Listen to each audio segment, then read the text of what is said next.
এই যে personal pronoun, এই পার্সোনাল প্রোনাউনকে আবার 5 ভাগে ভাগ করা হয়।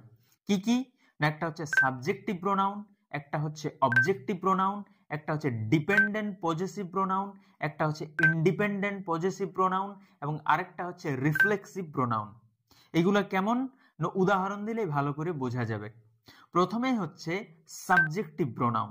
সাবজেক্টিভ প্রোনাউন কোনগুলা না, যে প্রোনাউনগুলা সাবজেক্ট হিসাবে ইউজ হয়। যেমন আই ইট রাইস, এইখানে আইটা হচ্ছে সাবজেক্টিভ প্রোনাউন। কেন? কারণ আইটা এইখানে সাবজেক্ট হিসাবে ইউজ হয়েছে। সেই রকমই হচ্ছে উই ইট রাইস, এই উইটাও হচ্ছে সাবজেক্টিভ প্রোনাউন। কেন? কারণ এইখানে উইটা সাবজেক্ট হিসাবে ইউজ হয়েছে। সেই রকম হচ্ছে ইউ ইট রাইস, সেই রকমই হচ্ছে হি ইটস রাইস, সেই রকমই হচ্ছে শি ইটস রাইস, সেই রকমই হচ্ছে ইট ইটস রাইস, সেই রকমই হচ্ছে আবার দে ইট রাইস, ইত্যাদি ইত্যাদি। মানে এইখানে I, we, you, he, she, it, they এইগুলা যেহেতু সাবজেক্ট হিসাবে ইউজ হয়েছে, সেই কারণে এইগুলাকে আমরা বলবো সাবজেক্টিভ প্রোনাউন। এরপর হচ্ছে অবজেক্টিভ প্রোনাউন। অবজেক্টিভ প্রোনাউন কোনগুলা না, যেখানে প্রোনাউনগুলা অবজেক্ট হিসাবে ইউজ হবে।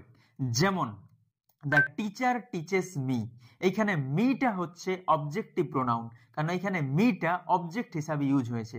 সেই রকমই হচ্ছে দ্য টিচার টিচেস আস, এখানে আসটা হচ্ছে অবজেক্টিভ প্রোনাউন, কারণ আসটা অবজেক্ট হিসাবে ইউজ হয়েছে।